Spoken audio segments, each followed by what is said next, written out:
जय हिंद दोस्तों। NCERT book 6 class का ज्योग्राफी चैप्टर नंबर 1 हम लोग चर्चा करने चल रहे हैं और एक एक टॉपिक जो है इस चैनल के माध्यम से आप तक पहुंचा दिया जाएगा। जो आपको ये वीडियो आपको यूपीएससी बीपीएससी बीपीएससी टीचर या कोई भी एग्जाम आपके में इसे सारा चीज क्वेश्चन पूछे जाएंगे। चलिए दोस्तों शुरू करते हैं। पहला टॉपिक जो होगा ज्योग्राफी का सौर मंडल और आपको पृथ्वी। सबसे पहले इसको समझते हैं कि बताया गया है, यही बताने का प्रयास किया गया है कि जब हम सूर्य को देखते हैं तो एक अजीब घटना हम लोग को दिमाग पर आती है। सुबह में लालिमा और सांझ को जो क्षितिज पर देखने पर वो लाल दिखाई देती है। तो सूर्यास्त के बाद आकाश को देखना कितना अच्छा लगता है, जो आप लोगों ने देखा होगा। और आसमान में पहले एक या दो बिंदु ही दिखाई देते हैं और उसके बाद बात किया जाए, लेकिन बाद में इनकी संख्या बढ़ती चली जाती है। कहने का मतलब यो जैसे शाम ढलता है तो दो तीन बिंदु यानी तारा की बात किया गया है, ये स्टार की बात कर रहा है। सबसे पहले कुछ तारा पहले दिखाई देते हैं, जैसे जैसे शाम ढलता चला जाता है उसकी तारों की संख्या अनगिनत बढ़ती चली जाती है और इनकी गणना नहीं कर सकते हैं कि भाई कितना तारा है। संपूर्ण आकाश छोटी छोटी चमकदार वस्तुओं से भर जाता है, छोटी छोटी ये ताराओं से भर जाता है और जिसे जिससे जिसमें कि कुछ चमकीले तारे दिखाई देते हैं और कुछ जो है धुएंधार दिखाई देते हैं यानी धुंधला दिखाई देते हैं। ऐसा प्रतीत होता है कि मानो आकाश हीरे मोती से जड़ दिया गया हो। आकाश को देखने पर लगता है इतना चमकदार वस्तु यानी हीरे मोती से जड़ दिया गया है। इनमें से कुछ जो है टिमटिमाते हुए प्रतीत होते हैं, लगता है कि ये कोई लाइट जला रहा है, उसको कोई जला रहा है, कोई बुता रहा है, ऐसे टिमटिमाते हुए प्रतीत होते हैं। लेकिन अगर आपको उनको ध्यान से देखेंगे तो आप पाएंगे कि उनमें से कुछ की टिमटिमाहट अन्य से अलग है। देखिए हर तारे की प्रकाश क्या होती है, अलग अलग होती है ना। हर टिमटिमाहट का प्रकाश जो होता है अलग अलग होता है। यह बिना किसी टिमटिमाहट के जो है चंद्रमा के साथ टिमटिमाते हैं, यानी बिना टिमटिमाए हुए, बिना उसमें अप एंड डाउन की लाइट नहीं होता रहता है और चंद्रमा के साथ वो भी चमकता हुआ प्रतीत होता है। साथ ही साथ इन चमकीली वस्तुओं के साथ आप लगभग जो है प्रतिदिन आकाश को देखते हैं। सही बात है, प्रतिदिन हम लोग देखा करते हैं, लेकिन ऑब्जर्व नहीं करते हैं कि भाई ये ऐसा क्यों होता है। हम लोग आज शुरू से लेकर बचपन से लेकर आज तक ये तारा की रहस्य हम लोगों से जानने का भी प्रयास नहीं किया और वैज्ञानिक जो है इसके पीछे जो है अपनी जो है पूरा मेहनत लगाते हैं कि ये कैसा है क्या नहीं है। यह अलग अलग समय पर जो है अपना अलग अलग आकृति बनाती रहती है, अलग अलग प्रकार के ये दो दिखाई देती हैं और अलग अलग स्थिति में दिखाई देता है। आप जो है बात किया जाएगा संपूर्ण चंद्रमा को लगभग 1 महीने में एक बार देख सकते हैं। संपूर्ण चंद्रमा की बात किया जाए आपको 1 महीना में ही उसको देख पाया जाएगा। और ये जो होता है जब ये एक बार देखिएगा तो ये पूर्ण चंद्रमा वाली रात होगा और इसी को बोला जाएगा पूर्णिमा। जब चंद्रमा पूरा दिखाई देता है उसी को क्या कहा जाता है, पूर्णिमा कहा जाता है। और 15 दिन के बाद आप इन्हें नहीं देख पाएंगे और नए चंद्रमा की रात्रि को क्या बोलेंगे, अमावस्या। नए चंद्रमा की रात की क्या बोला जाएगा दोस्तों, ये आपको अमावस्या बोला जाएगा। अब पूरी चंद्रमा वाली रात को क्या बोलेगा, पूर्णिमा। और नए चंद्रमा वाली रात को क्या बोलेगा, अमावस्या कहा जाता है यानी काली रात। ऐसी रात में अगर कोई आसमान साफ है तो आप आसमान का अवलोकन अच्छी तरह से कर सकते हैं। यानी चंद्रमा जब नहीं दिखाई देगा अमावस्या के दिन में तो चंद्रमा का प्रकाश तो नहीं पड़ेगा आकाशों में, तो वहां पर जो है आप आकाश को देखने के बाद एक अच्छा दृश्य लगेगा कि इतना अच्छा तारा टिमटिमा रहा है, स्पष्ट रूप से देखा जा सकता है। क्या आपको इस बात का आश्चर्य नहीं होता है? बिल्कुल आश्चर्य होता होगा देखने के बाद कि हम दिन के समय चंद्रमा और इन छोटी छोटी चमकीली वस्तुओं को क्यों नहीं दिख पाते हैं। यानी जो है दिन के समय में लगता है कि कोई चंद्रमा है ही नहीं, कोई जो है आकाश में तारा है ही नहीं, देख नहीं पाते हैं। ऐसा हम लोग देखे हैं। ऐसा इसलिए होता है दोस्तों क्योंकि चंद्रमा की अधिक जो है प्रकाश का वेग जो होता है, प्रकाश क्या होती है, तीव्र होती है, जिसके वजह से वो जो है तारा चंद्रमा दिखाई नहीं पड़ता है। ठीक है ना। सूर्य के जो है अधिक तीव्रता प्रकाश के कारण रात के चमकने वाले जो वस्तु हमें दिखाई नहीं देता है। तो ये बातें अब याद रखेंगे। क्यों हमें नहीं दिखाई देता है, क्योंकि रात के समय में जो है सूर्य का प्रकाश नहीं पड़ता है, लेकिन दिन का समय जो है सूर्य का प्रकाश तेज होने के चलते हम चमकीली वस्तुओं को आकाश में नहीं देख पाते हैं। ठीक है ना। जिसमें कि बात किया जाए चंद्रमा सूर्य हो गया, चंद्रमा हो गया तथा ये सभी वस्तुएं जो है रात के समय आसमान में चमकती रहती है और इसी को क्या कहा जाता है, खगोलीय पिंड। तो खगोलीय पिंड किससे किससे मिलकर बना है, और ये क्वेश्चन पूछता है तो चंद्रमा, और चंद्रमा हो गया, सूरज हो गया और अन्य वस्तुओं जो है अन्य आकाशीय पिंड के मिलने के बाद ये क्या बनता है, तो खगोलीय पिंड बना हुआ है, खगोलीय पिंड बना है। कुछ खगोलीय पिंड बड़े आकार वाले होते हैं, कुछ जो है खगोलीय पिंड बड़े और छोटे आकार वाले होते हैं, और कुछ गर्म होते हैं, कुछ क्या होते हैं, गैस से बने होते हैं। तो खगोलीय पिंड कैसे होते हैं, कुछ बड़े आकार के होते हैं, कुछ छोटे आकार के भी होंगे, कुछ गर्म भी होंगे और कुछ गैसीय आकार की आकृति को देखकर बना रहता है ये खगोलीय पिंड। और इसके पास अपनी क्या होती है, इसमें ऊष्मा होती है और प्रकाश होता है। तो क्वेश्चन पूछ सकता है कि खगोलीय पिंड के पास से क्या होती है, तो ऊष्मा होती है, बिल्कुल होती है, प्रकाश अपना होता है, बिल्कुल होता है। तो ऐसी को हम लोग बोलेंगे खगोलीय पिंड बोलेंगे। तो ये पहचानने का तरीका है, जिसमें ऊष्मा और प्रकाश होगा वो खगोलीय पिंड होगा, जिसे वो बहुत ही बड़ी मात्रा में क्या करेगा, ऊर्जा को उत्सर्जित करता है, उत्सर्जित करेगा, ऊर्जा को क्या करेगा, उत्सर्जित करते रहते हैं। और इन खगोलीय पिंड को हम लोग क्या कहा जाता है, तारा, इसी को तारा कहते हैं। और सूरज भी क्या है दोस्तों, सूरज भी एक तारा है, इसके पास क्या है, ऊष्मा भी है और प्रकाश है। तो ऐसे का हम लोग क्या बोलेंगे, सूरज एक तारा है। तो ये बात हम लोग ध्यान रखेंगे। तो खगोलीय पिंड के पास ऊष्मा और प्रकाश दोनों होती है, और खगोलीय पिंड को हम लोग क्या बोलेंगे, खगोलीय पिंड को हम लोग तारा कहते हैं। और सूरज भी क्या है दोस्तों, सूरज भी एक तारा है, सूरज भी एक तारा है। ठीक है, देखिएगा, यह आकाश को हम लोग देखेंगे तो ध्रुव तारा दिखाई देता है, सबसे पहले यही दिखाई देता है ध्रुव तारा। देख रहे हैं, तो ध्रुव तारा ये पहले आपको दिखाई देता है। आइए बात करते हैं आपको, यहाँ पर बताने का प्रयास किया गया, रात के समय चमकते हुए अनगिनत तारे समान ही हैं सूरज के समान ही हैं, लेकिन बहुत अधिक दूरी होने के कारण हम लोग उससे उसकी जो ऊष्मा और प्रकाश को महसूस नहीं कर पाते। यानी सूर्य से बड़े बड़ी तारे हैं, लेकिन वो छोटे दिखाई देते। ऐसा क्यों है दोस्तों, ये अधिक दूरी पर होने के चलते हम लोग क्या उसके ऊष्मा और प्रकाश को जो है महसूस नहीं कर पाते हैं, और जो है वे अत्यधिक छोटी दिखाई देते हैं, ये अत्यधिक छोटी दिखाई देती है, अत्यधिक छोटी दिखाई देती है। और वही बात किया जाएगा दोस्तों, आपने अवश्य ध्यान दिया होगा कि कुछ दूरी से दिखने पर ही सभी वस्तुएं छोटी दिखाई देती हैं। सही बात है कि कुछ दूरी से देखने पर छोटी वस्तुएं यानी छोटी जो है दिखाई देती है। और अत्याधिक ऊंचाई पर जो है उड़ान पर उड़ रहा है हवाई जहाज कितना छोटा दिखाई देता है। देखते हैं ना, हवाई जहाज को जब देखा जाता है तो लगता है कि कितना एक छोटी सी चिड़िया है। ठीक उसी प्रकार हम लोग इस चीज को समझा जा सकता है आकाश को।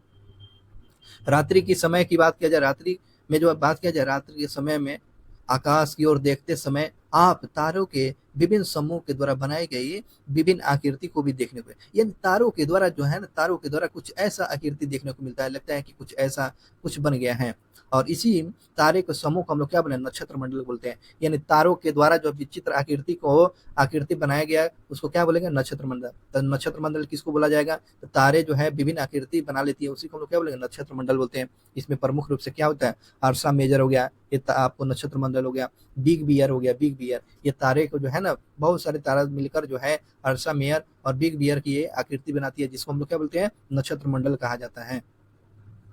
और इस प्रकार का एक नक्षत्र मंडल है, क्या है, अर्सा मेजर आपको बिग बियर आपको नक्षत्र मंडल है। और बहुत ही आसानी से पहचानने में आने वाले नक्षत्र मंडल है, जैसे कि आपको बोलेंगे स्मॉल बियर, ये आपको नक्षत्र मंडल हो गया, या सप्त ऋषि, ये सप्त सात या सप्त संत बोला जाता है, ये सप्त ऋषि बोलिए, ये सप्त सात बोलिए, ये स्मॉल बियर।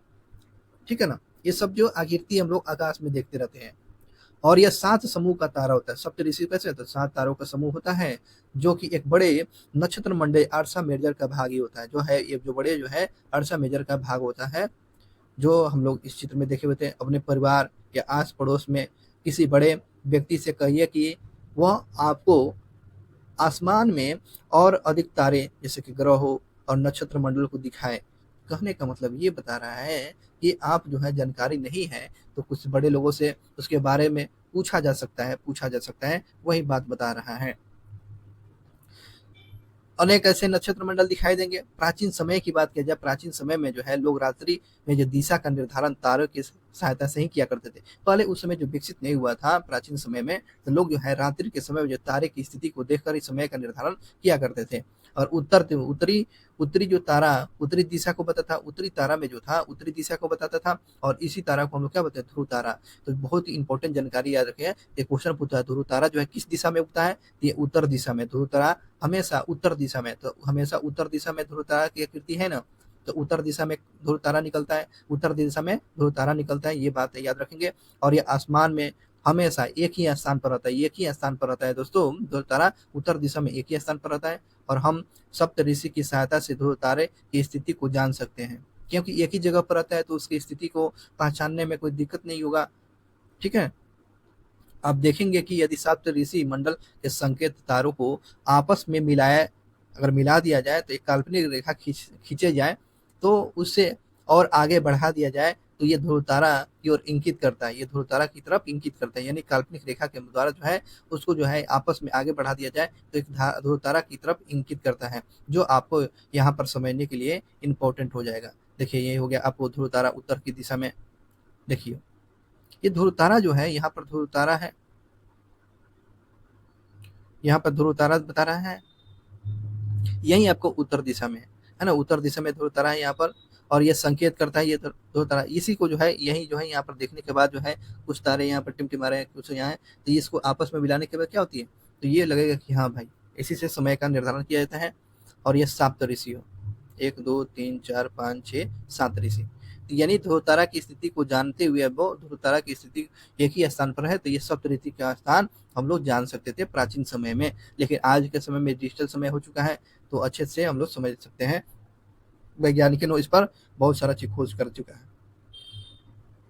तो यही बताया गया था। आगे बढ़ते हैं आगे, तो देखिएगा आगे बता रहा है कि कुछ खगोलीय पिंड में अपना प्रकाश और ऊष्मा नहीं होता है। कुछ ऐसे खगोलीय पिंड होते हैं जिसके पास अपना ऊष्मा और प्रकाश नहीं होता है। जब जिसके पास ऊष्मा और प्रकाश नहीं होगा, तो वे तारे के प्रकाश से प्रकाशित होते रहे। अब तो ये कहिए कि भाई ये तो आकाश में जो है इतना चमकने वाले तारे हैं, लेकिन वो तो उसके पास होगा तभी ना चमक रहा है ना। बिल्कुल नहीं, कुछ ऐसे खगोलीय पिंड होते हैं जिसके पास ऊष्मा और प्रकाश नहीं होता है, लेकिन वो जो तारे के प्रकाश से प्रकाशित होते हैं। खगोलीय पिंड में जो बात करते हैं, जिसमें उसमें खगोलीय पिंड में जिसके पास प्रकाश और ऊष्मा नहीं रहते हैं, तो वो कैसे प्रकाशित होते हैं, तो तारे के प्रकाश से प्रकाशित होते हैं, तारे के प्रकाश से प्रकाशित होते हैं। और ऐसे पिंड को हम लोग क्या बोलेंगे, ग्रह बोलते हैं। इसी पिंड को क्या बोलेंगे, ग्रह। तो क्वेश्चन पूछता है दोस्तों कि ग्रह के पास जो अपना प्रकाश और ऊष्मा रहता है, ग्रह के पास अपना ऊष्मा और प्रकाश नहीं होता है, यह तारे के प्रकाश से प्रकाशित होते हैं, उसी को बोलते हैं ग्रह बोलते हैं, उसी को ग्रह। ये सब क्वेश्चन पूछे जाते हैं। ग्रह जिसे अंग्रेजी में जो है प्लेटेन प्लेटिन कहलाते हैं, इसी को अंग्रेजी में क्या होता है, प्लेटिन कहा जाता है। और ग्रीक भाषा में प्लेंटाइन शब्द से बनकर बना है, ग्रीक भाषा में। तो ये क्वेश्चन पूछेगा, जानते हैं क्या क्वेश्चन पूछेगा, ग्रह को जो है ग्रीक भाषा में क्या कहते हैं, प्लेंटाइन बोलते हैं, और अंग्रेजी भाषा में ग्रह को क्या बोलते हैं, प्लेनेट बोलते हैं, प्लेनेट बोलते हैं, प्लेनेट बोलते हैं। तो ग्रीक भाषा में आपको ग्रह को प्लेटाइन बोलते हैं, और आपको जो अंग्रेजी भाषा में प्लेनेट बोला जाता है। तो ये दोनों बात समझ में आ गया। जिसका अर्थ क्या होता है दोस्तों, जिसका अर्थ होता है परिभ्रमक, परिभ्रमक जिसका उसको होता है ग्रह का, इसका अर्थ क्या होता है, परिभ्रमक, अर्थात जो है चारों ओर घूमने वाला। तो ग्रह का काम क्या होगा, ये चारों ओर घूमेगा, चारों ओर घूमेगा, जिस पर क्या बोलते हैं, अपना ऊष्मा और प्रकाश नहीं होता है, और ये प्रकाशित होता है दोस्तों, तारे के प्रकाश से प्रकाशित होते हैं। और आपको ग्रह का शाब्दिक अर्थ होता है परिभ्रमक, अर्थात चारों ओर घूमने वाला, चारों ओर घूमने वाला होता है, ठीक है ना। और पृथ्वी जिस पर हम रहते हैं, हम पृथ्वी पर ही न रहते हैं, चंद्रमा पर थोड़े रहते हैं, पृथ्वी पर रहा करते हैं। तो ये क्या है, यह ग्रह है दोस्तों, ग्रह है। ये जो है पृथ्वी भी क्या है, तो ये ग्रह है जिसमें ऊष्मा और अपना प्रकाश भी नहीं होता है, ठीक है ना। तो ये पृथ्वी क्या है, तो पृथ्वी भी एक ग्रह है, पृथ्वी एक क्या है, ग्रह है। और ये अपना संपूर्ण प्रकाश और ऊष्मा किससे प्राप्त करता है दोस्तों, ये सूरज से प्रकाश करता है। तो ये पृथ्वी भी क्या है, तो ये ग्रह है, और इसके ऊष्मा और प्रकाश नहीं होता है। और ये कैसे प्रकाशित होता है, तो ये सूर्य से अपना ऊष्मा प्राप्त करता है, गर्माहट प्राप्त करता है। जो पृथ्वी के सबसे निकट का तारा है, तो पृथ्वी का सबसे निकट का तारा बताओ भाई, ये सूरज हो गया। तो पृथ्वी के सबसे निकट का तारा पूछेगा, तो ये पृथ्वी है, पृथ्वी है दोस्तों, पृथ्वी है।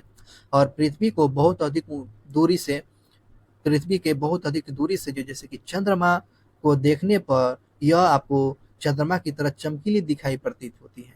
ये होता है चंद्रमा की तरह जो है पृथ्वी अधिक दूरी से देखने पर जो है चंद्रमा की भांति चमकीला दिखाई देता है, क्योंकि सूरज के प्रकाश से प्रकाशित होता है, इसलिए यह आपको चमकता हुआ प्रतीक होता है। ठीक है। अब देखिए यहाँ पर तथ्य की बात करते हैं, रोचक तथ्य दिया गया है, इसको समझना जरूरी है। आइए कुछ रोचक तथ्यों को समझने का प्रयास करते हैं। बृहस्पति ग्रह हो गया, शनि हो गया, यूरेनस हो गया, इसके चारों ओर जो है रिंग होती है यानी छल्ला होते हैं। तो किन ग्रहों के जो चारों ओर छल्ला होते हैं, तो बृहस्पति याद रखिएगा, शनि याद रखिएगा, और यूरेनस के चारों ओर छल्ला होता है, यानी छल्ला कहने का मतलब है रिंग की तरह होता है, ऐसे होता है रिंग की तरह होता है। तो आपको बृहस्पति, शनि और यूरेनस के चारों ओर क्या होता है, एक वलय होता है, एक छल्ला होता है। छल्ला विभिन्न पदार्थों के असंख्य छोटे छोटे पिंडों की पट्टी बन गई, एक पट्टी की मिलकर बन जाती है, असंख्य तारों की ये पट्टी पट्टी ऐसे पट्टी की तरह बना रहता है।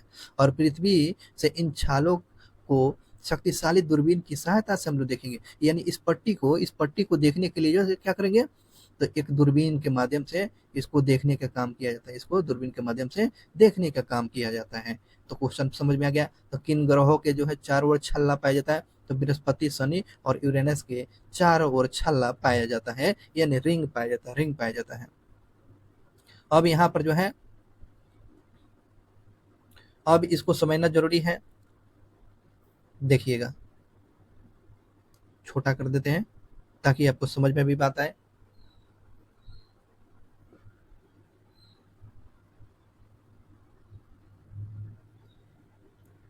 यहाँ देखिएगा, यहाँ पर समझाने का प्रयास किया गया है, थोड़ा सा इसको मैनेज करना जरूरी है, आप लोग देख लीजिएगा।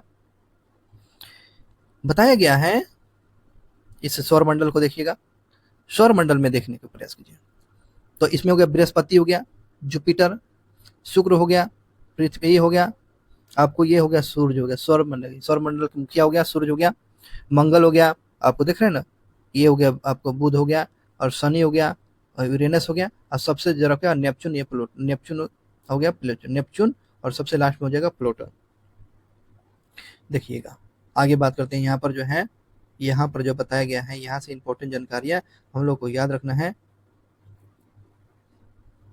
देखिए क्वेश्चन पूछे जाएंगे आपसे कि ये जो है 1 मिलियन में कितना, 1 मिलियन बराबर 10 लाख, 1 मिलियन बराबर 10 लाख, 1 मिलियन बराबर 10 लाख।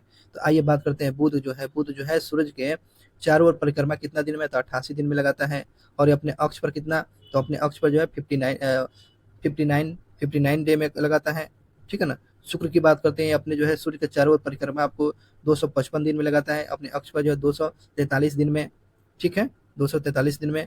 अगले बात करते हैं पृथ्वी, अपने जो सूर्य के जो चारों ओर जो है परिक्रमा करता है, तो ये 365 दिन में अपने अक्ष पर जो है 1 दिन में घूम लेता है, 1 दिन में घूम लेता है। और मंगल की बात करते हैं, पृथ्वी के चारों ओर परिक्रमण की बात करते हैं, तो 687 दिन, और ये 1 दिन में अपने अक्ष पर घूमता है।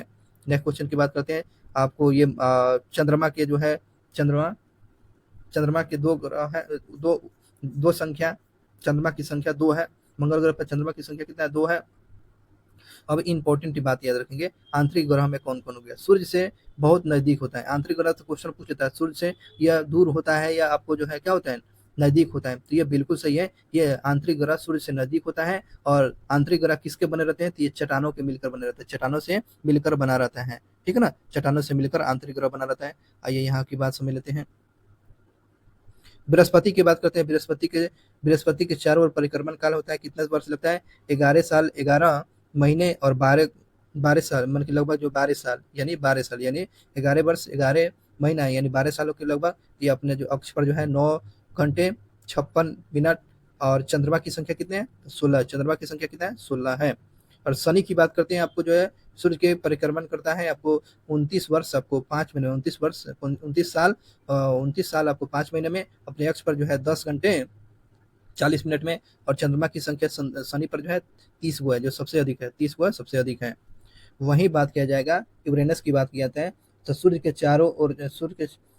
चारों ओर परिक्रमण जो है, ये यूरेनस आपको 87 दिन का लगाता है चक्कर। और आपको अक्ष पर जो बात किया जाता है 17 घंटा, आपको 14 मिनट आपको सूर्य की संख्या जो कितना है, यूरेनस में सूर्य की संख्या जो गया 27 को है। नेपच्यून की बात करते हैं। नेपच्यून ये जो है सूर्य के परिक्रमा करता है, तो 164 दिन का। और बात किया जाए अपने अक्ष पर कितना घूमता है, तो 6 घंटा 7 मिनट। और चंद्रमा की संख्या कितना है, 8 है। और बाह ग्रह की बात करते हैं तो सूर्य से दूर होता है। ये बाह ग्रह कैसे होता है, तो सूर्य से नजदीक नहीं, बाहरी जो होता है सूर्य से दूर होता है। ये आकार में बड़ा होता है। और ये जो किसके मिलकर बना रहता है, तो गैसों और पदार्थों के मिलकर बनता है। तो बाहरी ग्रह जो किसका मिलकर बना रहता है, तो ये सूर्य से जो है दूर है, आकार में बड़ा है, गैसों से और आपको अन्य पदार्थों से, तरल पदार्थों से मिलकर बना रहता है। ये हुआ आपको ये सौरमंडल की स्थितियां के बारे में बताया गया था। ठीक है ना। आइए अगले पॉइंट की बात करते हैं।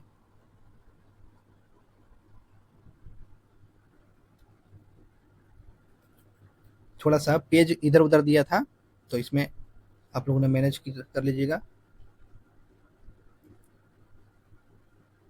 यहाँ पर हम लोगों ने समझ चुके हुए थे, देख रहे हैं ऐसे दिया हुआ था। आइए अगले बात की करते हैं।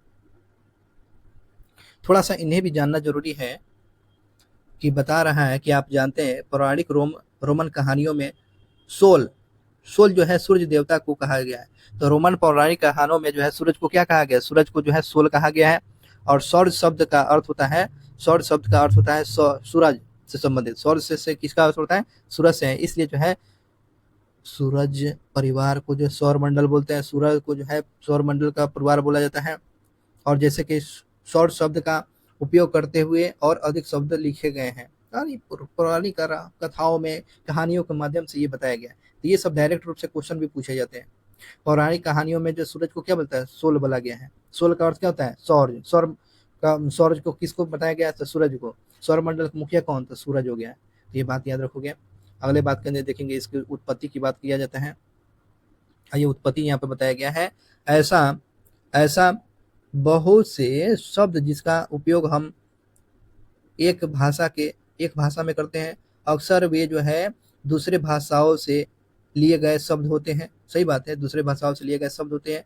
और उदाहरण के लिए जैसे कि ज्योग्राफी जो अंग्रेजी शब्द है और ग्रीक भाषा से लिया गया है। ज्योग्राफी किस भाषा से लिया गया है, तो ग्रीक भाषा होता से लिया गया है, जिसका अर्थ क्या होता है दोस्तों, पृथ्वी का विवरण। तो ज्योग्राफी का अर्थ होता है दोस्तों, इसका अर्थ होता है पृथ्वी का विवरण होता है, पृथ्वी का विवरण होता है दोस्तों। अब देखो ग्रीक जो है ग्रीक शब्द से मिलकर बने होता है। जीई से मतलब क्या होता है, जीई का मतलब होता है आपको पृथ्वी। और ग्राफिक का होता है, तो ग्राफिक का अर्थ क्या होता है, लिखना। जी का मतलब होता है पृथ्वी, और ग्राफिक का मतलब होता है लिखना, यानी पृथ्वी के बारे में लिखना ही ज्योग्राफी कहलाता है। आइए पृथ्वी से संबंधित जो है कुछ और भी जान लेते हैं। देखो यहाँ पर बताया गया है, यहाँ पर समझा कर बता रहा है जियो प्लस लॉजी, जियो प्लस लॉजिक। यानी जियोलॉजी में क्या था, पृथ्वी का अध्ययन क्या था। तो ये जो जियो प्लस लॉजी, मेट्री यानी पृथ्वी का मापन। मेट्री में हो जाएगा, जियोमेट्री में पृथ्वी का मापन। और जियो आपको ऑक्साइड, तो जियो ऑक्साइड में होता है पृथ्वी के आकार के अनुरूप की जानकारी मिलती है। तो यहाँ पर 3 शब्द बताया गया। अगर जियो प्लस लॉजी बना दिया, जियो प्लस लॉजी बने तो पृथ्वी का अध्ययन कीजिएगा। जियो प्लस आपको मेट्री बना दीजिए तो मापन कीजिए। जियो प्लस ऑक्सी हो गया पृथ्वी के आकार के अनुरूप, पृथ्वी के आकार के अनुरूप। ये बताया गया है जो अक्सर एग्जाम में पूछे जाते हैं। आइए बात करते हैं, यहाँ पर समझा के बता रहा है कि आप जानते हैं कि रात में आकाश को जो है देखकर जो मनुष्य हमेशा से जो है मोहित होता रहा है। ठीक है ना। और आकाश पिंडों और आपको उसकी गति से संबंधी में अध्ययन करने वाले खगोल शास्त्रीय कहलाते हैं। यानी जो है आकाश के खगोलीय पिंड को अध्ययन करने वाले को क्या बोलते हैं, खगोलीय शास्त्र बोलते हैं, खगोलीय शास्त्र। और प्राचीन प्राचीन समय की बात कहते हैं, आर्यभट्ट भारत के जो थे, आर्यभट्ट जो है प्राचीन भारत के प्रसिद्ध जो है खगोल शास्त्री है। तो ये क्वेश्चन भी पूछता है, आर्यभट्ट क्या थे, तो खगोल शास्त्री थे। और आज विश्व के सभी भागों में जो खगोलविद जो है ब्रह्मांड के रहस्य को खोजने में लगे हुए, ब्रह्मांड के रहस्य को खोजने में सारा लोग लगा हुआ है। 3 इंपॉर्टेंट जानकारियां था दोस्तों। आइए यहाँ की बात करते हैं, यहाँ तक समझ में आ गया। अब हम लोग शुरू कर देंगे। देखिए यहाँ पर और कुछ बात है। आसमान को देखने वाला जो है चंद्रमा भी क्या है, एक उपग्रह। आसमान में हम लोग देखते हैं तो आपको चंद्रमा क्या है, उपग्रह है। उपग्रह क्या होता है, दूसरों के प्रकाश से चमकता है तो उपग्रह है। तो ठीक उसी प्रकार चंद्रमा भी चमकता है। यह हमारी पृथ्वी का सहचर है। चंद्रमा क्या है, पृथ्वी का सहचर है। और इसके चारों ओर चक्कर लगाता रहता है, ये पृथ्वी के चारों ओर चक्कर लगाता रहता है। हमारे पृथ्वी के समान 7 अन्य ग्रह हैं। और जो सूर्य से प्रकाश और ऊष्मा प्राप्त करता रहता है, सूर्य से प्रकाश और ऊष्मा प्राप्त करते रहता है। और उसमें से कुछ ही के पास जो चंद्रमा भी है, खुशी के पास भी चंद्रमा भी है। अब यहाँ की बात सब शुरू करते हैं। यहाँ के इंपॉर्टेंट टॉपिक से शुरू होता है। जानते हैं क्या? सौर मंडल। सौर मंडल हम लोग को पढ़ना जरूरी है। आइए सौर मंडल पर चर्चा करते हैं, सौर मंडल से संबंधित क्वेश्चन। सौर मंडल तो याद रखिएगा सूरज। तो सौर मंडल का मुखिया कौन गया? सूरज हो गया। तो ये 8 ग्रह, कितने ग्रह से मिलकर बना है? 8 ग्रह उपग्रह से मिलकर बना हुआ है। और कुछ अन्य खगोलीय पिंड से बना हुआ है, जैसे कि क्षुद्र ग्रह से आपको खगोलीय पिंड बना है, उल्का पिंड से मिलकर बना हुआ है। ये सौर मंडल का निर्माण हो गया, जिसे हम सौर मंडल परिवार का नाम दे देते हैं, जिसका मुखिया कौन है? सूर्य हो गया। चलिए क्वेश्चन कैसे कैसे पूछेगा। सौर मंडल के निर्माण में निम्नलिखित में से बताइए किससे किसका मिलकर है? सूरज, 8 ग्रह, उपग्रह, क्षुद्र ग्रह, उल्का पिंड से मिलकर जो है सौर मंडल का निर्माण हुआ है। और जो है जिसे हम क्या बोलते हैं? सौर परिवार का नाम से देते हैं। और सौर परिवार का मुखिया कौन होगा? सौर परिवार का मुखिया आपको सूरज होगा। सौर परिवार का मुखिया सूरज होता है। दोस्तों इस बात को याद रखें। अब बात करते हैं सूरज के बारे में जानना, यानी सूरज के बारे में, सन के बारे में जाइए। तो ये जो है सूरज जो है सौर मंडल के केंद्र में स्थित है। सूरज जो है देखेंगे ये सौर मंडल के केंद्र में स्थित है ना। और ये बहुत ही बड़ा है, बहुत ही बड़ा है और अत्याधिक गैस, गर्म गैस से बना हुआ है। तो ये सूर्य किससे बना हुआ है? सूर्य जो है आपको गर्म गैस से बना हुआ है, गर्म गैस से बना हुआ है। सूर्य किससे बना हुआ है? तो गर्म गैस से बना हुआ है। ये सब क्वेश्चन पूछते हैं, ठीक है ना। और इसका खिंचाव बल जिसे सौर मंडल को जो है बांधे रखता है, तो ये इसका जो है खिंचाव बल जो होता है सूरज को जो कैसे बांधे रहता है? तो ये आपको खिंचाव बल, उसके जो अंदर जो है खिंचाव बल के चलते सौर मंडल को बांधे रखता है। इसका खिंचाव जो है सौर मंडल को बांधे रखता है। सूरज सौर मंडल के लिए जो है प्रकाश और ऊष्मा का एकमात्र स्रोत है।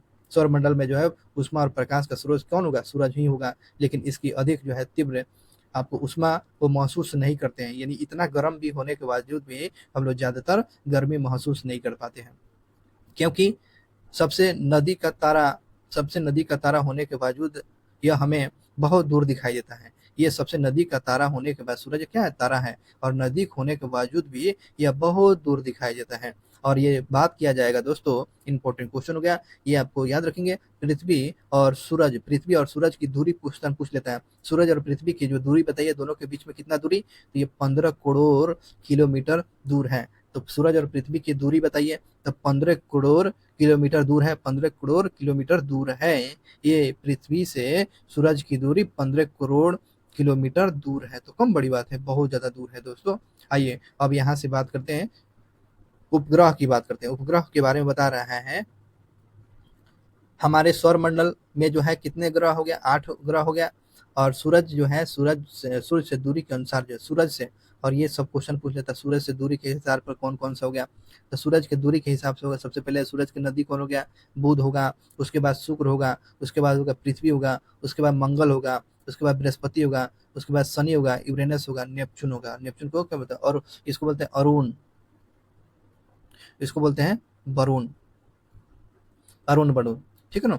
अब देखो तो क्वेश्चन पूछेगा सूरज से दूरी के हिसाब से बताइए ग्रहों की स्थिति। तो आपको बता देते हैं, ठीक है ना। तो याद रखोगे। तो बुध हो गया, बुध, शुक्र, पृथ्वी।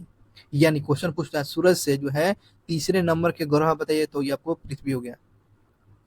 तो सूरज से जो है तीसरे स्थान पर कौन हो गया? तो पृथ्वी हो गया, पृथ्वी हो गया, पृथ्वी। तो पृथ्वी में देखो ये तीसरे नंबर पर है। तो पृथ्वी में कितने लेटर है? पृथ्वी में 3 गो लेटर, पृथ्वी। तो कितने लेटर से बना है? तो 3 लेटर से। तो ये होगा 3 लेटर। तो सूरज से जो आपको तीसरे नंबर पर जो है, तीसरे नंबर के जो है ग्रह हो गया। ये बात समझ में आ गया। अब बुध हो गया, आपको जो है प्रथम नंबर पर हो गया। और दूसरे कौन हो गया? शुक्र हो गया। तो बुध शुक्र याद रखोगे। तो जैसे ही बुध शुक्र याद रखोगे तो ये दो याद, तो तीसरा का याद रहेगा। उसके बाद अब जितना भी नाम बचेगा ना, तो किसी का नाम व्यक्ति का याद रखोगे, तो ये आपको पृथ्वी तीसरे नंबर पर हो गया। उसके बाद जो मंगल, किसी का व्यक्ति का नाम होता है मंगल होता है ना। तो उसके बाद मंगल के बाद दिन के बाद आता है, तो मंगल बृहस्पति हो गया, शनि हो गया, अरुण हो गया, वरुण हो गया। यानी दिन यहाँ से शुरू हो जाता है और 2 नाम लास्ट में हो जाएगा, अरुण वरुण 2 लास्ट नाम हो जाएगा। यानी दिन यहाँ पर आएंगे, बात करते हैं मंगलवार, बृहस्पतिवार और शनिवार, और उसके बाद अरुण वरुण। तो ये आपको याद रखेंगे, हमेशा याद रखेंगे। यानी 3 गो नाम याद रखिएगा, 3 गो नाम याद रखना है यहाँ पर। और आपको जो है यहाँ पर बुध हो गया और शुक्र हो गया, और आपको 3 नंबर पर आपको पृथ्वी हो गया। और 3 गो याद रखना है नाम, मंगल, बृहस्पति, शनि। उसके बाद 2 गो नाम आपको याद रखना है यहाँ पर, यानी है दिन हो गया, दिन, मंगल, बृहस्पति, शनि, दिन, इसको याद रखो, दिन, दिन में, और इस पर नाम में याद रखो, नाम में, ठीक है ना। तो ऐसे समझ लीजिएगा तो आपको दिक्कत नहीं होगा। आइए बात करते हैं। वही यहाँ पर याद करने के लिए फार्मूला दे दिया है, देखो हमेशा भूल जाइएगा, ठीक है ना। तो ये सूरज के दूरी के हिसाब से बुध और शुक्र हो गया, और तीसरे नंबर पर पृथ्वी है, उसके बाद मंगल, मंगल, बृहस्पति, शनि, उसके बाद 2 गो नाम याद रखिएगा, अरुण, वरुण, 2 गो नाम याद रखिएगा, 3 गो दिन को याद रखिएगा, और 2 गो नाम याद रखिएगा, अरुण, वरुण का। ये आपको सूरज के दूरी के हिसाब से समझ में बात आ गई। आगे बढ़ते हैं, देखिएगा आगे बता रहा है कि सौरमंडल के सभी 8 ग्रह एक निश्चित पथ पर जो है सूरज का क्या कर रहे हैं, चक्कर लगा रहे हैं, एक निश्चित जो है दिशा में अपने एक परिपथ पर जो है चल रहा है। और ये रास्ता जो कैसे कैसे रास्ते पर, तो दीर्घवृत्ताकार में फैले हुए हैं। तो ये जो ग्रहों जो है चक्कर लगाता है, तो ये जो चक्कर कैसे लगाता है, तो दीर्घवृत्ताकार में लगाता है। ये जो कैसे चक्कर लगाएगा दोस्तों, कि दीर्घवृत्ताकार में दे देगा आपको ऑप्शन में, लघु वृत्ताकार में नहीं, बिल्कुल नहीं होगा, ये आपको दीर्घवृत्ताकार में ये फैला हुआ है, इसी में चक्कर लगाते रहता है। और ये क्या कहलाएगा, कक्षा कहलाता है, इसमें चक्कर लगाते रहता है, उसी को क्या बोले, इसी कक्षा में चक्कर लगाते रहते हैं, इसी कक्षा में चक्कर लगाते रहते हैं, जो दीर्घवृत्ताकार पथ में। बुध जो है सूर्य के सबसे नजदीक है, बुध जो है सबसे सूर्य के नजदीक है। तो क्वेश्चन पूछ लेता है ना, बुध जो है तो सूर्य से सबसे नजदीक का बताएंगे, तो ये होगा बुध हो जाएगा। ये अपनी कक्षा में सूर्य के चारों ओर एक आपको चक्कर लगाने में केवल 88 दिन का, यानी सूर्य का चक्कर जो है बुध कितने दिन में लगाता है, तो ये 88 दिन में लगाता है दोस्तों, 88 दिन में लगाता है। उसके बाद दूसरे नंबर पर शुक्र है सूर्य से बाद, तो ये और जो है पृथ्वी का जुड़वा ग्रह माना जाता है। तो क्वेश्चन पूछता है ना, तो पृथ्वी का जुड़वा ग्रह कौन हो गया, तो पृथ्वी का जुड़वा ग्रह जो है आपको शुक्र है, क्योंकि क्योंकि शुक्र पर और पृथ्वी की स्थिति जो है थोड़ा सा सिमिलर देखने को मिलता है, तो इसलिए आपको जुड़वा ग्रह। तो जुड़वा ग्रह आपको किसको बोला जाएगा, तो ये शुक्र को, सूर्य में सांझ का तारा, भोर का तारा किसको बोलेंगे, तो ये शुक्र को ही बोला जाता है, शुक्र को बोला जाता है। ब्रह्मांड के सुंदरी वाला तारा, तो ये शुक्र को वीनस बोला जाता है, वीनस बोलते हैं, क्योंकि इसका आकार की बात करते हैं, इसकी आकार और आकृति जो है किसके समान दिखाई देती है, तो आपको पृथ्वी के समान दिखे। तो क्वेश्चन पूछेगा ऐसा ग्रह का नाम बताइए जो है पृथ्वी की आकृति के समान और दिखाई देती है, तो शुक्र ग्रह, इसलिए आपको जुड़वा ग्रह बोलते हैं, इसलिए आपको पृथ्वी के जुड़वा ग्रह किसको, शुक्र को बोला जाता है। अभी तक प्लूटो एक ग्रह माना जाता था, प्लूटो को क्या मानते थे, ग्रह माना जाता था, परंतु अंतर्राष्ट्रीय जो खगोलीय संगठन की बैठक के बाद जो है अगस्त 2006 में यह निर्णय लिया गया कि कुछ समय पहले खोजे गए अन्य खगोलीय पिंड जैसे कि 2003 यूबी 313, 2003 यूबी 313 जिसको क्या बोलते हैं सीरम, उसके बाद सीरस हो गया, और प्लूटो को बौना ग्रह कहा जाने लगा। बहुत ही अच्छा, यहाँ से क्वेश्चन पूछता रहता है। चलिए, तो प्लूटो को किस ग्रह के श्रेणी में रखा गया है, तो बौना ग्रह के, ठीक है ना, बौना ग्रह। कब इसको निकाल दिया ग्रहों की सूची से, तो 2006 में, अगस्त 2006 में ग्रहों की सूची से निकाल दिया गया। उसके बाद क्वेश्चन पूछेगा 2003 यूबी 303 क्या है, ये क्या है, आपको जो है ग्रह है, यानी आपको दूर, यानी बौना ग्रह है। तो सीरस क्या है, एक बौना ग्रह में है, बौना ग्रह, सीरस क्या है, एक बौना ग्रह है, इस बात को याद रखेंगे। आगे बढ़ते हैं, अब यहाँ से पृथ्वी के बारे में जानना जरूरी है, पृथ्वी के बारे में बता रहा है, पृथ्वी के बारे में समझना जरूरी है। चाहिए पृथ्वी के बारे में पढ़ते हैं। सूरज से दूरी के हिसाब से तो तीसरे नंबर पर, यानी पृथ्वी में कितने लीटर है भाई, तो आपको याद रखिएगा पृथ्वी में 3 गो, पृथ्वी में कितना लीटर, 3 गो। आप आकार में पूछेगा तो 5वां, तो इंग्लिश में इसको EARTH गिनिए तो कौ लेटर हो गया, 1 गो, 2 गो, 3 गो, 4 गो, 5 गो, है ना भाई। आकार में पांचवा, और आपको जो सूरज से नजदीक में तीसरा है भाई, सूरज से नजदीक में तीसरा हो गया। तो सूरज से नजदीक में तीसरा यानी आपको 3 गो लेटर है, इंग्लिश में 5 गो लेटर, EARTH हो गया, अर्थ यानी 5वां, यानी आकार में हो गया 5वां। तो चलिए बात यहाँ तक कंप्लीट हो गया, ऐसा याद रखिए कि आपको कभी भूल नहीं पाइएगा, ठीक है ना। आगे देखिएगा 5वां, देखो ये 5वां सबसे बड़ा ग्रह है, आकार में पूछेगा तो 5वां, तो पृथ्वी को जो लिखते हैं EARTH, तो 5वां। और आपको तीसरा जो है, आपको तीसरा ग्रह जो क्या दूरी के हिसाब से तीसरा, दूरी के हिसाब से पूछेगा तो तीसरा, और आकार के हिसाब से पूछेगा तो 5वां, कंप्लीट। और ये ध्रुवों के पास थोड़ा चिपटी रहती है, ठीक है ना। यह ध्रुवों के पास थोड़ा चिपटे रहते हैं।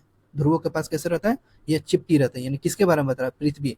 पृथ्वी के ध्रुवों के पास चिपटा रहता है, तो देख दीजिएगा आपको ऑप्शन में, थोड़ा उठा हुआ रहता है, थोड़ा चिपटा रहता है। तो देखिए ना, ध्रुव ऐसा ऐसा जो है पृथ्वी रहता है, तो यहाँ पर देखना चिपटा है, यहाँ पर ये चिपटा हुआ है, देख रहे हैं ना ऐसा। इसी को बोलते हैं चिपटा हुआ, थोड़ा सा चिपटा हुआ है। यही कारण है कि इसके आकार को क्या कहते हैं, भूआब। इसी को बोलते हैं, ऐसे पृथ्वी है ना, ऐसे होता है, यहीं पर चिपटा हुआ है, तो इसी को क्या बोलते हैं, भूआब बोलते हैं। इसी को क्या बोलते हैं, भूआब बोलते हैं, भूआब कहा जाता है। तो भूआब समझ में आ गया। पृथ्वी पर ध्रुवों के पास चिपटी हुई आकृति को क्या बोलोगे, भूआब कहा जाता है। भूआब का अर्थ होता है क्या दोस्तों, पृथ्वी के समान का आकार, पृथ्वी के समान का आकार। भूआब का अर्थ क्या होता है दोस्तों, पृथ्वी का समान का आकार होता है। वही बात करते हैं, जीवन के लिए सबसे अनुकूल परिस्थितियां संभव है। तो यानी किस ग्रह पर जीवन संभव होता है, तो पृथ्वी पर सबसे ज्यादा जीवन संभव है। केवल पृथ्वी पर ही आपको जीवन संभव है, केवल पृथ्वी पर ही जीवन संभव है। और पृथ्वी पर न तो अधिक गर्मी है और न ही ठंडी है। यानी पृथ्वी पर हर चीज का मौसम यहाँ पर समान रूप में देखने को मिलता रहता है। और यहाँ पर पानी और वायुमंडल उपस्थित है। पृथ्वी पर क्या है, वायुमंडल भी है, पानी भी है, ज्यादा गर्मी भी नहीं है, ज्यादा ठंडी भी नहीं है, और हमारे जीवन के लिए बहुत ही आवश्यक होता है। और वायु में जीवन के लिए आवश्यक गैसों की बात किया जाए तो जैसे कि हो गया ऑक्सीजन मौजूद है। तो यहाँ हमारे जीवन के लिए कौन सा गैस इंपॉर्टेंट है, तो ऑक्सीजन ही है। ऑक्सीजन समाप्त तो जीवन भी समाप्त। और इन्हीं कारण से जो है पृथ्वी पृथ्वी सौर मंडल का सबसे अद्भुत ग्रह है। तो क्वेश्चन पूछता है सौर मंडल का सबसे अद्भुत ग्रह का नाम बताए, तो ये हो गया दोस्तों पृथ्वी हो गया, पृथ्वी हो गया। सौर मंडल का अद्भुत ग्रह किसको बोलते हैं, पृथ्वी को बोलते हैं। तो समझ में बात आ गया क्यों बोलते हैं। यहाँ पर जीवन संभव है, न ज्यादा गर्मी है, न ज्यादा ठंडी है, यहाँ पर ऑक्सीजन की मात्रा है, ज़्यादा ऑक्सीजन पाई जाती है, और यहाँ पर जीवन संभव है, और यह पृथ्वी का सबसे अद्भुत ग्रह इसलिए कहते हैं। आइए बात करते हैं, पृथ्वी की बात करते हैं। पृथ्वी को अंतरिक्ष से देखने पर कैसे दिखाई देगा, तो पृथ्वी को चलिए अंतरिक्ष से देखने पर नीला रंग का दिखाई देता है, दे देगा आपको काला रंग। लेकिन अंतरिक्ष से पृथ्वी को नीले रंग की दिखाई देता है, नीले रंग की दिखाई देते हैं, क्योंकि 2/3 पानी की सतह से ढका हुआ है। तो कितने सतह से, तो 2/3, 2/3 दे देगा, 1/3 है ना, 2/3, 2/3 दे देगा। तो क्या मर रहा है, तो 2/3 पानी से घिरा हुआ है, इसलिए इसे नीला ग्रह बोलते हैं। जो पृथ्वी जो है, पृथ्वी को किसको बोलते हैं, कौन सा ग्रह, तो नीला ग्रह बोलते हैं। और अंतरिक्ष से दिखाने पर कैसे देता है, तो ये नीला रंग का दिखाता है। कितने चौथाई पृथ्वी, तो 1/1/3, ये 2/3 ये पानी से ढका हुआ है, इसको क्या बोलेंगे, नीला ग्रह बोलते हैं, नीला ग्रह। आइए बात करते हैं, तो ये पृथ्वी टॉपिक खत्म हो गया। यहाँ पर एक इम्पोर्टेंट जानकारियां दिया गया था, इसको समझना जरूरी है। कि आप जानते हैं प्रकाश की जो गति का लगभग जो है 3 लाख किलोमीटर प्रति सेकंड की रफ्तार है। 3 लाख प्रति सेकंड की रफ्तार से ये प्रकाश की गति होती है।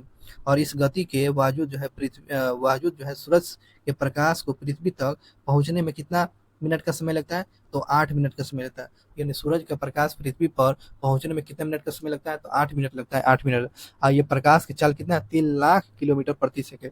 एक सेकंड में जो है 3 लाख किलोमीटर की दूरी का तय कर लेगा। तो अभी बताओ, इतना दूरी तय, इतना प्रकाश जो है सूरज का प्रकाश पहुंचने में 8 मिनट का समय लगता है। आइए रोचक तथ्यों की जानकारी कर लेते हैं।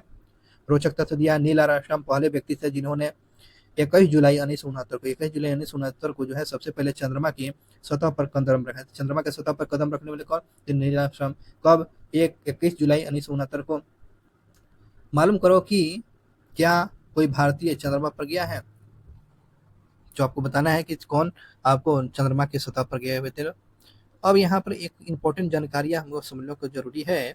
बता रहे कि ग्रह, उपग्रह, तो ग्रह तो समझ लिया जिसके पास क्या होती है, ग्रह के पास न ऊष्मा और न प्रकाश होती है, दूसरे से चमकता रहता है। उसी प्रकार उपग्रह होता है, एक खगोलीय पिंड होता है। उपग्रह कैसे पिंड होता है, खगोलीय पिंड। और ये जो है ग्रहों के चारों ओर उसी प्रकार चक्कर लगाता है जिस प्रकार की जो है सूर्य के चारों ओर चक्कर लगाता है, ठीक है ना। सूर्य जिसे चारों ओर चक्कर लगाता है ना, उसी प्रकार ये उपग्रह भी चक्कर लगाते रहता है। कंप्लीट। तो उपग्रह किसको बोलिएगा, तो ये खगोलीय पिंड है, पहली नंबर बात, जो ग्रहों के चारों ओर उसी प्रकार चक्कर लगाता है जिस प्रकार से सूर्य के चारों ओर चक्कर लगाते हैं। हो गया उपग्रह। अब बात करते हैं मानव निर्मित उपग्रह भी। मानव निर्मित उपग्रह यानी इसको इंग्लिश में बोलते हैं सैटेलाइट। कृत्रिम जो है पिंड है, कृत्रिम पिंड है, मानव निर्मित उपग्रह क्या है? कृत्रिम पिंड है और इन वैज्ञानिकों के द्वारा बनाया गया है, जिनका उपयोग ब्रह्मांड के रहस्यों के बारे में जानकारी प्राप्त करना होता है और पृथ्वी पर संचार माध्यम के लिए किया जाता है, इसे रॉकेट के द्वारा अंतरिक्ष में भेजा जाता है और पृथ्वी की कक्षा में क्या कहता है? स्थापित कर दे पृथ्वी की कक्षा में स्थापित कर दिया जाता है और पृथ्वी की अंतरिक्ष में उपस्थित कुछ भारतीय उपग्रह जैसे कि कौन-कौन हो गया? आईआरएस हो गया, आईआरएस हो गया, इडूसेट हो गया, इडूसेट। तो क्वेश्चन आपसे पूछ लेता है इडूसेट क्या है? उपग्रह है ना? आईआरएस क्या है? तो ये आपको उपग्रह है। तो ये इडूसेट जबरदस्त क्वेश्चन पूछा जाता है, तो याद रखेंगे ये उपग्रह है। देखो ये ऐसे प्रक्षेपित किया जाता है, यानी रॉकेट से लॉन्चिंग किया जाता है। देखो यहाँ पे श्रीहरिकोटा आंध्र प्रदेश से लॉन्च किया जाता है और उसके बाद जो है कुछ खोखले की तरह जो है भारी बहुत होता है, तो ये जो है अपने जैसे जैसे जो है कुछ ऐसे मंडलों में प्रवेश करता है और ये अपना पीछे छोड़ते जाता है, हल्का होते चला जाता है इस प्रकार। इसके प्रकार ये रोवर के रूप में खुल जाता है और ये उपग्रह कक्षा में प्रवेश करता है। जैसे जैसे कक्षा में प्रवेश करता है तो ये आपको जो है इसका पार्ट जो है अलग होते रहता है, जो आवश्यकता नहीं जो रहता है तो गिर जाता है। ये हो गया, आपको उपग्रह लॉन्च कर दिया जाता है। देखो यहाँ पर बता रहा है कि जीव और पौधों को जीवित रहने रहने और विकास करने के लिए किन किन तत्वों की आवश्यकता होती है, किन किन तत्वों की आवश्यकता है बताना है आपको। आइए बात करते हैं। यहाँ पर बता रहा है पृथ्वी सॉरी चंद्रमा पृथ्वी का एक चक्कर जो है कितने दिनों में लगाता है? चंद्रमा पृथ्वी का चक्कर आपको 27 दिन में पूरा करता है। कितने दिन में? 27 दिन में पूरा करता है। क्वेश्चन पूछ लेगा चंद्रमा पृथ्वी का एक चक्कर लगाने में कितना दिन का समय? तो 27 दिन का, याद रखा 27 दिन का पूरा करेगा और इतने ही समय में वो अपने अक्ष पर एक चक्कर भी पूरा कर लेता है, इतने ही समय में अपने अक्ष पर भी चक्कर पूरा कर लेता है और जिसके परिणाम स्वरूप जो होता है, परिणाम स्वरूप पृथ्वी से हमें चंद्रमा का केवल एक ही भाग दिखाई देता है। तब बताइए 27 दिन में ये तो घूम ही लेता है, 27 दिन में अपने अक्ष पर भी, तो इसलिए पृथ्वी पर जो है चंद्रमा का एक ही भाग दिखाई देता है। तो क्वेश्चन पूछ लेता है चंद्रमा पृथ्वी को जो है पृथ्वी से जो है चंद्रमा का केवल दोनों भाग दिखाई देता है या एक ही भाग? तो एक ही भाग दिखाई देता है और ये कितना दिनों में चक्कर लगाते हैं? तो 27 दिन में। ये आपको चक्कर भी आपको उतने दिन में पूरा कर लेता है, ये बात पूछ लेता है, केवल एक ही भाग दिखाई देता है। आगे बढ़ते हैं। चंद्रमा की परिस्थितियां जीवन के लिए अनुकूल नहीं है। चंद्रमा की परिस्थिति जो है यहाँ पर जीवन संभव है? अगर मान के चलिए चांद के पार चलो, गाना सुने हैं ना, चलो चांद के पार चलो, तो भाई जब चांद के पार जाइएगा ना तो वहाँ पर जीवन संभव नहीं है। अब तो दिन में तो रह लीजिएगा और रात में जो तो क्या होता है बर्फ जम जाएगा, बर्फ इतना ठंडा पड़ता है, इतना ठंडा, यानी ठंडी और गर्मी बहुत ही ज्यादातर पड़ती है, ठंडी गर्मी बहुत ही इंतहा पड़ती है। तो यहाँ पर जीवन संभव नहीं है, अनुकूल नहीं है और यहाँ न पानी है न वायु है, तो जीवन संभव होगा? न पानी है न वायु है, तो जीवन संभव नहीं है। और सतह पर जो है, सतह पर पर्वत, मैदान और गड्ढा है। इस सतह पर, चंद्रमा की सतह पर पर्वत है, मैदान है, ये गड्ढे हैं जो आपको चंद्रमा की सतह पर छाया बनाते हैं और वही छाया देखते हैं ना, बोलते हैं चांद में दाग है। क्या बोलते हैं भाई? चांद में दाग है। तो चांद में जो दाग जो दिखाई देते हैं ना, तो वही गड्ढा के रूप में ये पर्वत हो गया, मैदान हो गया ना, ये सब चीज गड्ढा जो है पर्वत, मैदान, गड्ढा के रूप में दिखाई देता है, जिसको छाया बनता है, जिसके क्या होता है छाया, परछाई बन जाता है, जिसकी वजह से परछाई बनेगा, एक गड्ढा के रूप हो जाता है इसको, तो वही बोलते हैं चांद में दाग है, चांद में दाग है। ऐसा बात नहीं है। दाग कैसे हो गया? यहाँ पर जो गड्ढा हो गया, होल हो गया है और वो परछाई जो पड़ता है, सूरज का प्रकाश ऊपर पड़ेगा तो वो परछाई जो है उस जगह को अंधेरा रूप में गड्ढा हो जाता है, जिसकी वजह से आपको चांद पे लगता है कि दाग है। पूर्णिमा के दिन चंद्रमा पर जो है इनकी छाया को देखा जा सकता है। पूर्णिमा के दिन में देखिएगा चंद्रमा पर जो है ऐसे ऐसे दाग स्पॉट देखने को मिलेगा, तो वो जो क्या है, ये गड्ढा के रूप में है, पर्वत है, मैदान है और सूर्य का प्रकाश यहाँ पर पड़ेगा तो ये पर्वत है, तो यहाँ पर जो गड्ढा, यहाँ पर तो लाइट नहीं जाने जाती, लेकिन गड्ढा है। यहाँ पर जो सूर्य का प्रकाश पड़ेगा तो ये तो पर्वत हो गया, तो ये यही गड्ढा के रूप में हो गया, दिखाई देता है, यही दाग के रूप में दिखाई देता है। समझ में बात आ गया? आइए बढ़ते हैं, अब बात करते हैं। देखो यहाँ पर जो हो गया क्षुद्र ग्रह, ये ऐसा गिरता है। क्षुद्र ग्रह के बारे में जानते हैं। देखिए क्षुद्र ग्रह ये बताया गया, आइए क्षुद्र ग्रह के बारे में समझना जरूरी है। क्षुद्र ग्रह क्या होता है? क्षुद्र ग्रह के बारे में बताया तो तारों और ग्रहों और उपग्रहों के अतिरिक्त जो असंख्य छोटे पिंड भी जो है सूर्य के चारों ओर चक्कर लगाते रहते हैं। ये जो है एक ही बात नहीं है कि ग्रह ही सूरज का चक्कर लगाते हैं, क्षुद्र ग्रह भी चक्कर लगाते हैं। तारा हो गया, ग्रह हो गया, उपग्रह के अतिरिक्त जो है असंख्य छोटे-छोटे पिंड जो है सूरज की ओर चक्कर लगाते रहते हैं और इन्हीं पिंड को क्या बोलते हैं? क्षुद्र ग्रह बोलते हैं, क्षुद्र ग्रह बोलते हैं। यानी सूरज के चारों ओर चक्कर लगाता रहता है क्षुद्र ग्रह। हाँ भैया, बिल्कुल चक्कर लगाते रहते हैं। और ये जो है मंगल, क्षुद्र ग्रह जो है मंगल और बृहस्पति के कक्षाओं के बीच में पाया जाता है। तो क्वेश्चन पूछ जाएगा कि बताओ क्षुद्र ग्रह जो है किन दो ग्रहों के बीच में? तो मंगल मंगल और बृहस्पति ग्रहों के बीच में पाया जाता है। तो क्षुद्र ग्रह जो है कहाँ चक्कर लगाएगा? किन दो ग्रहों के बीच में? सभी ग्रहों में नहीं दिखाई देता है, ये मंगल और बृहस्पति ग्रहों में क्षुद्र ग्रह दिखाई देता है। ठीक है ना, दोनों आपको दिखाई देता है। वैज्ञानिकों के अनुसार जो बात बोला गया है कि क्षुद्र ग्रह ग्रह का ही एक भाग है। क्षुद्र ग्रह क्या है? ग्रह का ही भाग है, जो कि बहुत ही वर्षों जो पहले जो विस्फोट के बाद जो है ग्रहों के फूटने से बना हुआ है। तो ग्रह यानी क्षुद्र ग्रह जो है, क्षुद्र ग्रह कैसे बना हुआ है? तो ग्रहों के जो विस्फोट हुआ था टूटने फूटने के बाद ही ये क्षुद्र ग्रह का निर्माण हुआ। क्षुद्र ग्रह का निर्माण कैसे हुआ? तो बड़े तारे में विस्फोट होने के चलते ये टूट गया, जिसकी वजह से क्षुद्र ग्रह का निर्माण हुआ। और क्षुद्र ग्रह किन दो ग्रहों के बीच में होगा? तो आपको मंगल और बृहस्पति के बीच में, मंगल और बृहस्पति के बीच में क्षुद्र ग्रह क्या है? एक तारा का भी पहले जो है ताराओं से टूटकर मिलकर बना हुआ था, जो विस्फोट होकर ये जो है इसको बोलते हैं आवारा ग्रह भी होता है, आवारा ग्रह बोलते हैं। अब टूट गया तो इधर उधर घूमना शुरू कर दिया, किसके बीच में? तो मंगल और बृहस्पति के बीच में घूमना शुरू कर देता है, इसलिए आवारा बोलते हैं। चलो आगे बढ़ते हैं, उल्का पिंड की बात करते हैं। उल्का पिंड बता रहे हैं तो सूर्य के चारों ओर चक्कर लगाने वाले पत्थरों के छोटे-छोटे टुकड़े को हम लोग क्या कहेंगे? उल्का पिंड। तो उल्का पिंड किसको कहते हैं? तो सूरज के चारों ओर देखा उल्का पिंड किसका चक्कर लगाएगा? दे देगा पृथ्वी का ऑप्शन में दे देगा, देगा आपको मंगल का, दे देगा बृहस्पति का। लेकिन नहीं, उल्का पिंड दोस्तों सूरज के चारों ओर चक्कर लगाने वाले छोटे-छोटे उल्का पिंड को छोटे-छोटे पत्थरों को क्या बोलेंगे? उल्का पिंड। तो उल्का पिंड कहाँ चक्कर लगाएगा? तो सूरज का चक्कर लगाएगा। ये क्या होता है? उल्का पिंड किसका मिलकर बना रहता है? तो ये पत्थरों का टुकड़ा रहता है, पत्थरों का टुकड़ा रहता है। कभी कभी ये उल्का पिंड पृथ्वी के इतना नजदीक आ जाता है और इसकी प्रवृत्ति पृथ्वी पर गिरने की होती है।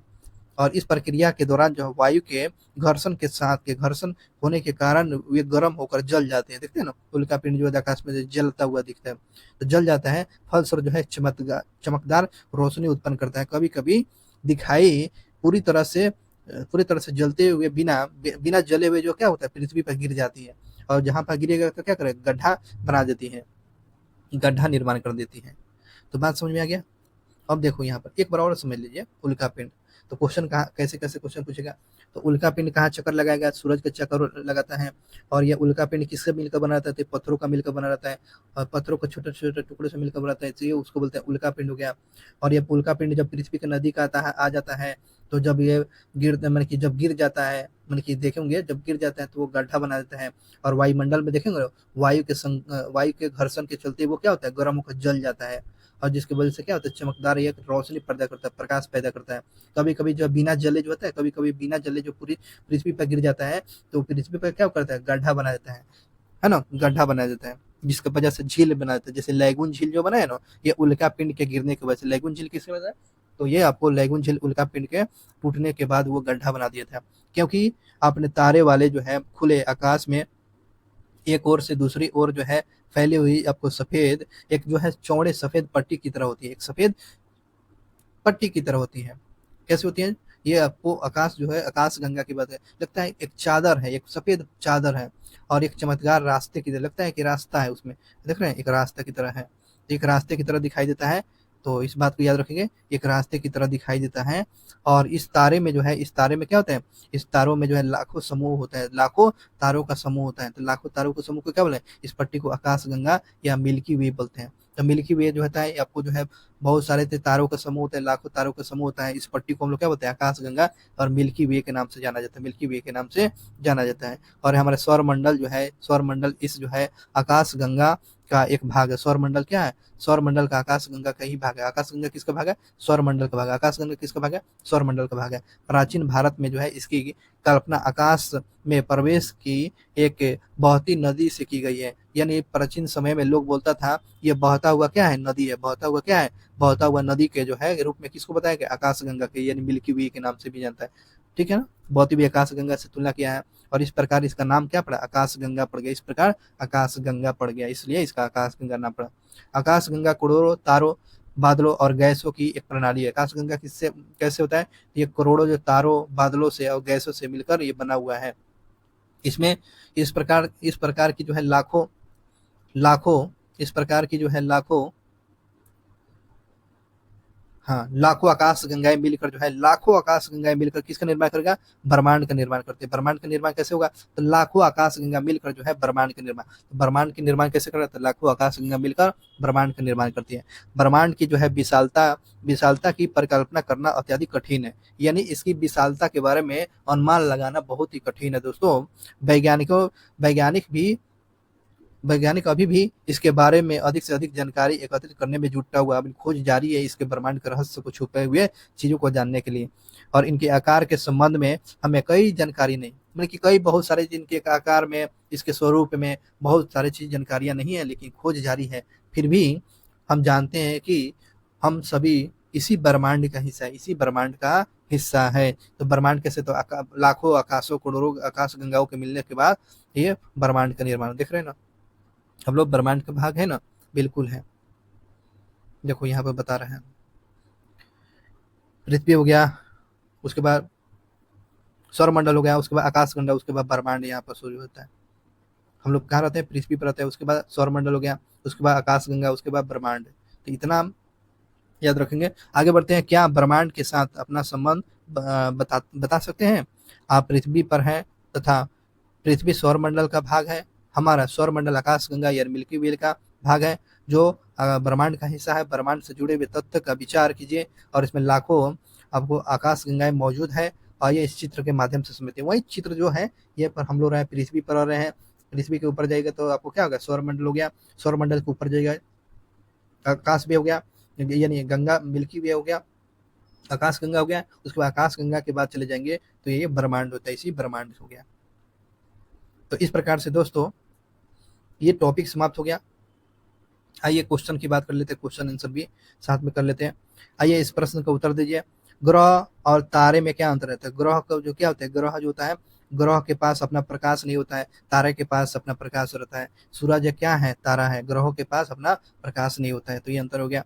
सौरमंडल से आप क्या समझते हैं? सौरमंडल जो है, सौरमंडल में जैसे कि हम लोग जानते हैं कि 8 ग्रह है ना, 8 ग्रहों के मिलने के बाद, ग्रह उल्का पिंड के मिलने के बाद जो है सौरमंडल का निर्माण होता है। ठीक है, सौरमंडल का मुखिया सूरज हो गया। और सूरज से उसकी दूरी के अनुसार ग्रहों का नाम लिखिए। तो सूरज से जो है ग्रहों के आपको जो है बुध हो गया, बुध हो गया, शुक्र हो गया, उसके बाद हो जाएगा पृथ्वी हो गया,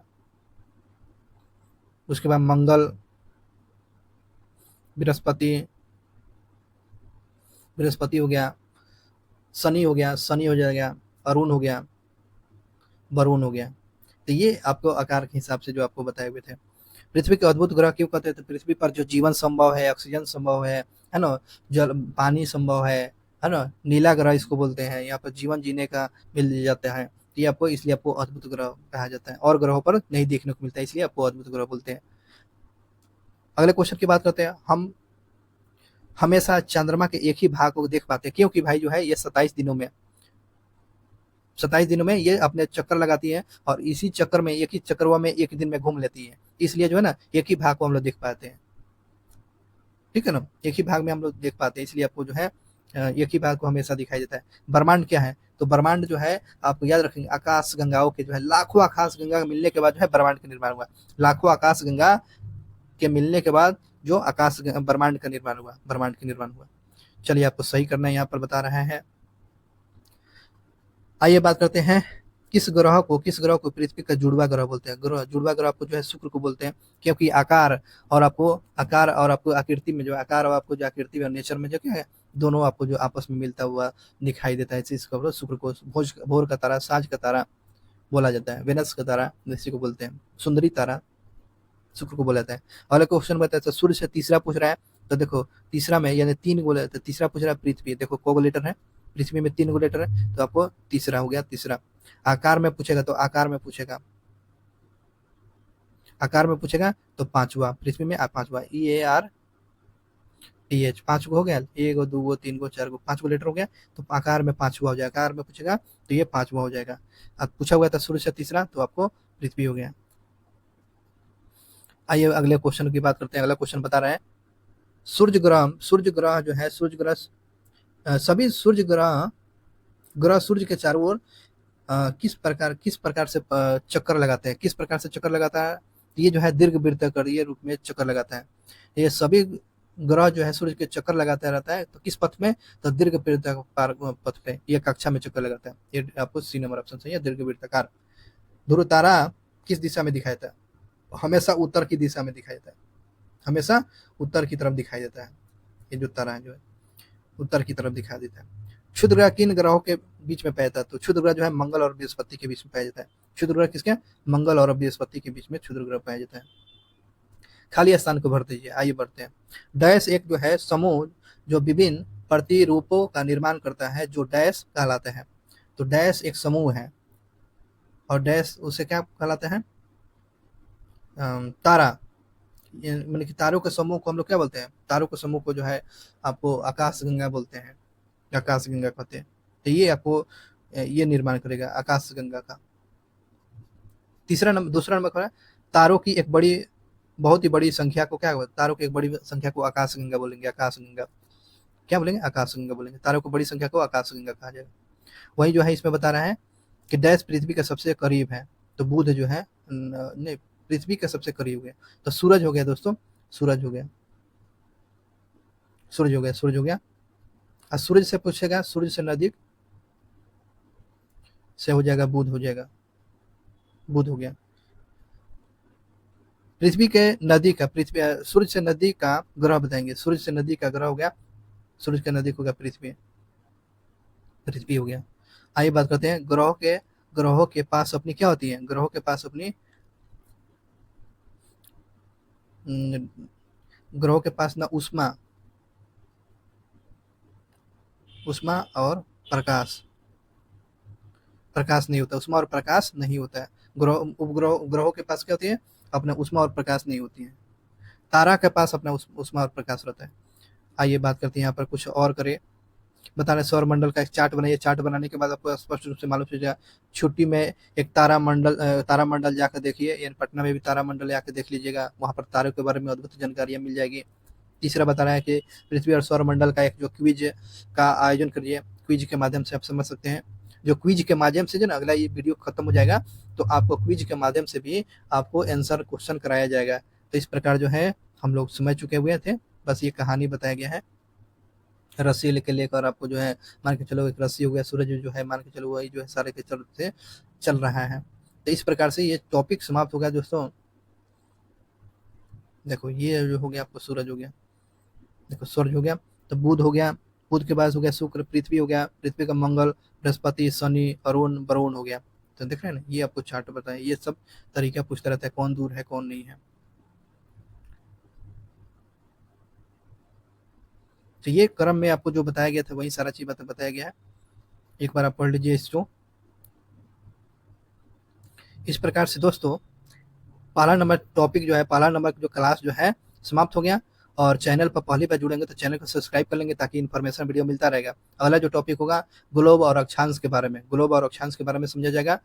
और इसके बाद जो है सौर मंडल से संबंधित जितने भी इंपॉर्टेंट क्वेश्चन होगा, एमसीक्यू क्वेश्चन जितने भी बनेगा, दृष्टि पब्लिकेशन हो या कहीं से भी होगा, सारा चीज एमसीक्यू क्वेश्चन करा दिया जाएगा। आप इस चैनल को सब्सक्राइब कर लीजिएगा। मिलते हैं नेक्स्ट क्लास में ग्लोब और आपको अक्षांश और देशांतर के बारे में। बहुत बहुत धन्यवाद। Thank you watching for video.